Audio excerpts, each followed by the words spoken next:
Hi, and welcome to this podcast. Today we're going to show you a brief introduction into what we call the EASE method, which EASE is an acronym. It's the 4 steps on how you can figure out any organic chemistry mechanism or reaction just based on taking these logical, simple steps and identifying the participants and what's going on for each reaction. And EASE is a nice mnemonic that helps you do that. We're going to show you this 20-minute video. You see a link there at the bottom. This podcast is 20 minutes long. You can get the entire course for the EASE method, which is about 2 hours long. You can get it for free by going to aceorganichem.com/free-course.html. If you go there, you sign up, we'll send you a link, and you can go to the 2 hour course. There's no strings attached. We don't, ask for anything. You just take the course and hopefully learn some organic chemistry. What you're going to see is an adaptation of a previous podcast. We've made a couple of modifications to it. We think it works well, and hopefully you will too. So sit back and enjoy the video. Welcome to Ace Organic Chemistry's new mechanism movie, Ace Organic Chemistry Mechanism with Ease, which is a logical method for figuring out organic chemistry mechanisms. But before we get started, here is a brief introduction on what you're going to see today and a couple of disclaimers. First, we're going to show you a systematic way for attacking organic chemistry problems, synthesis problems, and mechanism problems. And there's 2 uses for the EASE method. Like I said, you can use it to show a step-by-step detailed mechanism for a problem, or you can just figure out the product if you don't know what the product's supposed to be. However, we're not going to show you a comprehensive organic chemistry video today. There just unfortunately isn't enough time. We're not going to go in depth into the course. We're just going to give you a brief outline of the EASE method. So you might hear us talking about things we're going to show you. We're probably not going to show a lot of those things because we're just taking an excerpt of a video that was already recorded and turning it into a podcast today. So a lot of those things aren't included in this podcast. They're included in the full video. And as I said, this is just a brief introduction into the EASE method. The full EASE method, if you want to see the entire thing start to finish, is a 2 hour video or a 130-page ebook, depending on in what form you get it. So anyway, all that being said, we're going to get started and we'll show you a brief preview of what the EASE method is. Video will take about 15-20 minutes. Enjoy. Let's preview the EASE mechanism right now and how this process works. So if you're going to use the EASE process or the EASE method, right, let's look at this reaction right here. We have 2 aldehydes and it's subjected to sodium hydroxide. How do we use the EASE method? The first part of the EASE method, the E, is to identify all of your electrophiles and nucleophiles. Right, so in this, our electrophile is pretty obvious, but we're not sure where the nucleophile is. So as soon as you see an electrophile, just go ahead and label it. Right, put an arrow to it and put E plus to it. We'll go over this more. This is just a preview. Second step, the A of the EASE method, is acids and bases. Find all your acids and bases and move them. Well, we know that sodium hydroxide is a base, and we know that alpha proton next to the carbonyl is acidic. So let's move them. Right? Move them.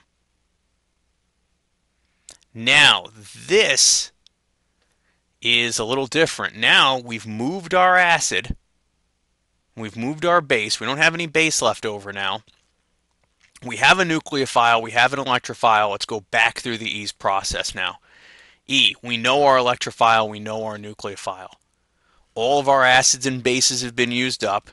The S for EASE is sterics. No steric issues right now, so we don't need to worry about it. And the E, the final E of EASE, is electron flow. And in our case, so first of all, you always move electrons nucleophile to electrophile. And in our case, because we had 2 aldehydes, that electron flow is intermolecular. There it is, nucleophile, electrophile, are curved arrows. The final step is the E. The curved arrows show where the electrons are flowing from nucleophile to electrophile, and we end up with our product. That is the E's method. In our next chapters, we're going to go through and we're going to break it down step by step and show you all the electrophiles you need to know, all the nucleophiles you need to know, and a lot of circumstances. Step 1. The first E of the E's method is E is for electrophile. So what we need to do, identify all potential nucleophiles and electrophiles and just go ahead and label them. Don't move any electrons yet, just label them. So a couple of notes about electrophiles. First, electrophiles are electron loving. They're electron deficient and they want electrons. So you'll see electrophiles as, we call them either E plus or E delta plus, right? They're looking for electrons. They will have open orbitals, like a p orbital or an s orbital. That's for you physical organic chemists, but people that like orbitals. I hate orbitals specifically. I don't particularly. I don't think they're really good. But anyway, finally, they're going to have an open orbital, or they will have a leaving group attached. Right? So they'll either be polarizable, have an open orbital, or have a leaving group attached. And we'll see some examples of this in just a minute. The most common electrophiles you're going to see. Organic chemistry professors are not creative. They're going to come up with the same problems over and over again. Let's find the building blocks of those problems and identify them. The first one you're going to see over and over again are carbonyls. There's our resonance structure that shows why the carbon of the carbonyl is electrophilic. So we'll put a little E plus there just to show it's electrophilic. Dihalides. Isochlorine, this could be bromine, in some cases it could be iodine, but that's a polarizable bond between those two chlorine atoms. So one of them is going to be kind of positive sometimes and one of them is going to be kind of negative. Now, I put the delta positive on the left chlorine. It doesn't matter. It goes back and forth because it's a polarizable bond. Just know that one of them is going to be a little more electrophilic than the other at times. So we can put an E there too. Second, or third I should say, alkyl halides. If a chlorine is attached, and or a bromine or any halide, it will turn it into an alkyl halide, and the carbon of the alkyl halide is now electrophilic. So far we've seen 3 electrophiles so far. Here's number 4. This one throws people a little bit. HCl. Acid halides are electrophilic because guess what? That H can act as an electrophile. It's an acid, but it's also an electrophile. So be careful of that. Last, when you subject nitric acid in the presence of sulfuric acid, you create something called the nitrocation, and that is electrophilic at that nitrogen because the nitrogen's positive. It's NO2. Now, NO2, you can't have a bottle of it. It doesn't just exist because it's negative, right? But we can generate that in a reaction, and we will know that that nitrogen is electrophilic. So there's some common electrophiles to look out for when you're doing your E's method. So we've talked enough about electrophiles. Let's talk about nucleophiles now. Nucleophiles. Nu negative, it's nucleus loving, and there are 3 factors that show if a nucleophile is going to be a good one. Size is factor number 1. The smaller the nucleophile, the better it is. Right? It can get into more places and attack more things if it's smaller. So smaller is better. Second, electronegativity. This is the right side of the periodic table. The more electronegative something is, the better a nucleophile it's going to be. And third, polarizability. How easily can we move electrons around that thing to get to the electrons to the part we want to react? So non-polarizable, not as nucleophilic as something that is polarizable.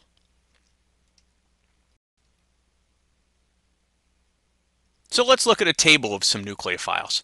Here they are. These are the majority of the nucleophiles you're going to see in your course, right? And there's a couple others. I didn't include carbon nucleophiles in here, but those exist. So these are heteroatom nucleophiles. You can see the very, very good ones up top and then some pretty good ones below that. There's two right there that I've highlighted that are good nucleophiles that you don't normally think about.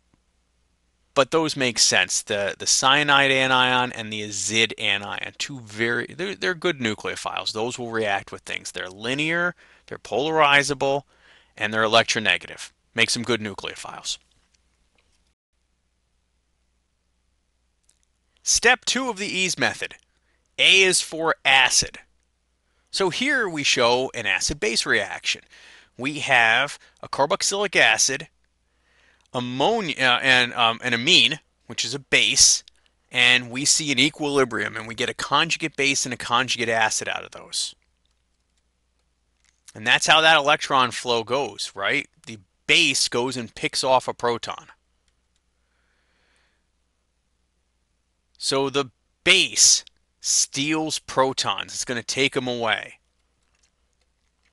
In the Ease method, as soon as you identify an acid-base combo, react them and then reassess our method. So if we get to step 2 and we have an acid base, move that acid and then go back to step 1 and start over again. So there it is. Identify any acids and bases and move the proton. Let's talk about acids first. Here's a pKa table. The more negative something has a pKa, the more negative the pKa, the stronger an acid it is. So I put in red, and we'll circle them there, the strongest acids that we're probably going to deal with. HI, HBr, HCl, sulfuric, and nitric. Those are the Mac Daddy acids, those 5. Remember those. And look, they've got super low negative pKa's. Everybody else kind of moves in the other direction.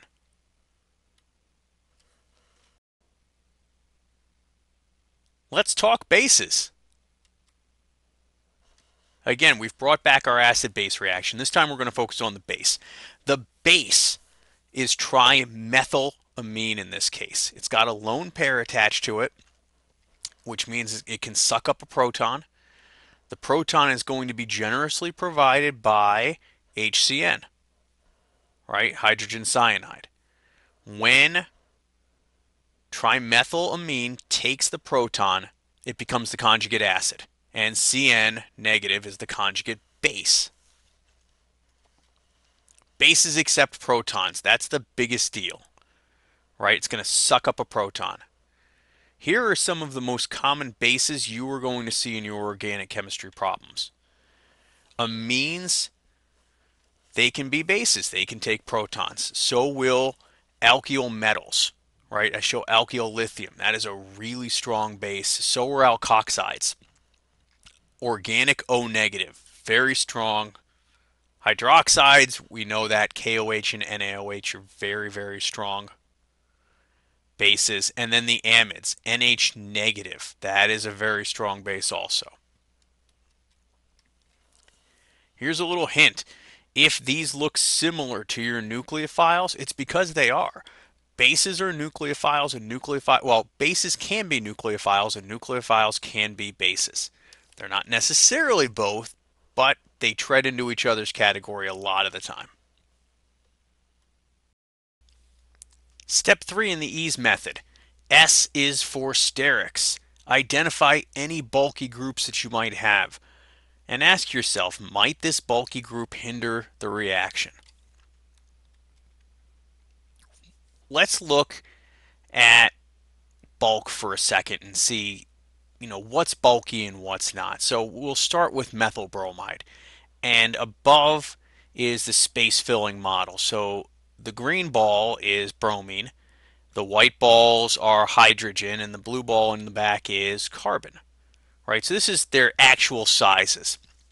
And you can see that as we tack on methyl groups till we get to the end there at T-butyl, man, there is no getting at that bromine by the time we get to T-butyl. The methyl groups are just completely blocking it. When we look at letters, CH3, that doesn't really do it justice on how big a methyl group is, and you forget. But looking at this and looking at the space filling models, you can see that the T-butyl group really blocks off that bromine. You are not doing an SN2 type reaction on that. You just can't get at the bromine. There are other reactions that will be hindered by sterics, and we need to identify those. Step 4. The final step of the EASE process, and the second E of EASE, is for electron flow. So, we'll look at this problem here, which is a Grignard reacting with carbon dioxide. How does that work? E, step 1. We're going to identify the nucleophile and the electrophile, and those are pretty obvious. What's the nucleophile and the electrophile? And there they are. The Grignard is our nucleophile. Carbon dioxide is our electrophile. We know that because of resonance. A, step 2. What's the acid? Well, Grignards can be bases, but there's really no acid here, so we're going to kind of skip this step. There's nothing really to do with acid bases in this step. We'll call the Grignard a base just to round off, make sure we're dotting our I's here, but, I don't think that's going to be a base in this reaction. Step 3, no steric issues. So we can move on to step 4, which is just move the electrons. Move the electrons from the nucleophile to the electrophile. Electron flow moves from nucleophile to electrophile. Nucleophile attacks the electrophile, and we get our product. Ta-da! Here is an always rule. Always move your electrons from nucleophile to electrophile. Always. So now that you've seen the 4 steps that go along with the EASE method, we're going to show you a couple of practice problems that'll hopefully pull it all together for you so you can see that this thing can be used really for a lot of different organic chemistry problems. So here we go. So we've finished looking at the EASE mechanisms. Now it's going to get a little more difficult, and you're going to see how we can apply the EASE method to more difficult mechanisms that you might not have seen before. Let's start with one that you have seen, though, that's a little more difficult: electrophilic aromatic substitution. We are taking toluene, reacting it with methyl chloride in the presence of aluminum trichloride. How does this work? We can label a bunch of sites as nucleophiles and electrophiles right off the bat. We know that the methyl group is electron donating, which means that both the para and the ortho sites can be nucleophilic. We know that alkyl chlorides and all alkyl halides, hey, they're electrophiles at the carbon. So our first step, ortho and para positions are nucleophiles. Now I know what you're going to say. Yeah, but we know that it's going to react at the para position. Doesn't react at the ortho position because of sterics. Yes, that's true, but address that in a minute. You don't need to address that now. We're just trying to find out what's a nucleophile. Whether or not it will react is for later on in the method. We know that aluminum trichloride is Lewis acidic. So we have a Lewis acid present. And we know that that is going to form a bond with our chlorine. There it is. There's that bond. We'll emphasize it. And yeah, there's some steric issues. And what those steric issues mean is that that methyl group on toluene is going to prohibit the ortho site from reacting. So we do have some steric issues. See, we address the steric issues and why it's going to react at the para position in the third step. Don't rule it out in the first step because you never know where things are going to go. What in the first step we're trying to do is just find all the nucleophiles. So here we are. So far we're on step 3 and we've labeled everything in our reaction. So because we have that Lewis acid, it's going to pop the chlorine off and we're going to get our carbocation, CH3 plus, our carbocation. Now, we're going to go through the EASE method again in a second here, but things are going to look a little different now that we've popped that chlorine off. And because we formed a carbocation, as soon as we form a carbocation, look for rearrangements. Now is the time. Because it's a methyl group, there aren't any rearrangements in this case. But be on the lookout for it anytime you form a carbocation.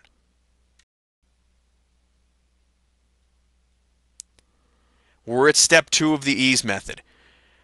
Finding our nucleophiles and electrophiles. Very simple. Para position's nucleophilic. The carbocation is electrophilic. There's no acids or bases present.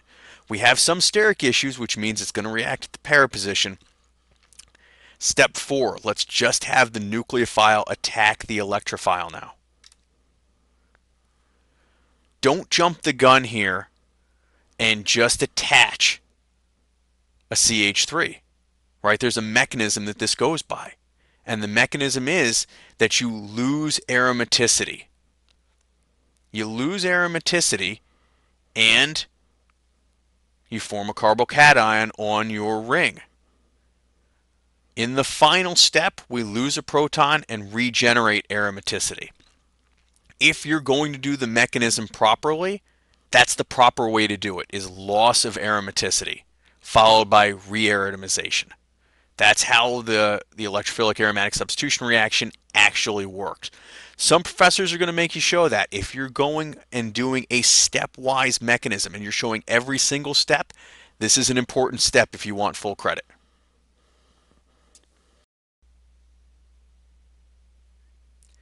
Our second intermediate mechanism that we really should know has to do with alkenes, and we're going to show an alkene reaction here, an alkene reacting with bromine in water. And again, this shows a couple of principles. I think you guys will do well with this. Let's take a look. E, our step 1. We know the alkene can be a nucleophile. We know the bromine can be an electrophile, and water can be a nucleophile. So let's go ahead and label those. There really isn't an acid or a base present here, so we're not going to think about step 2.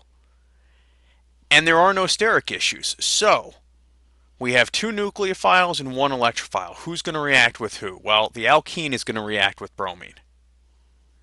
So let's make that happen. The alkene attacks one bromine, kicks off the other bromine. And what we end up with is the bromonium intermediate. Now, let's reassess. Get rid of everything, erase it, and reassess, because now we've got another step we need to deal with, because obviously the bromonium intermediate is not our product. There's our 4 E's steps there. We know that those 2 carbons attached to the positive bromine are electrophiles. The water's still a nucleophile, and so is Br negative. Let's label them. 2 nucleophiles, 2 electrophiles, no acid bases, no steric issues. What's going to happen now, though, is the water is going to attack the more substituted position on the bromonium. That's going to be our nucleophile electrophile.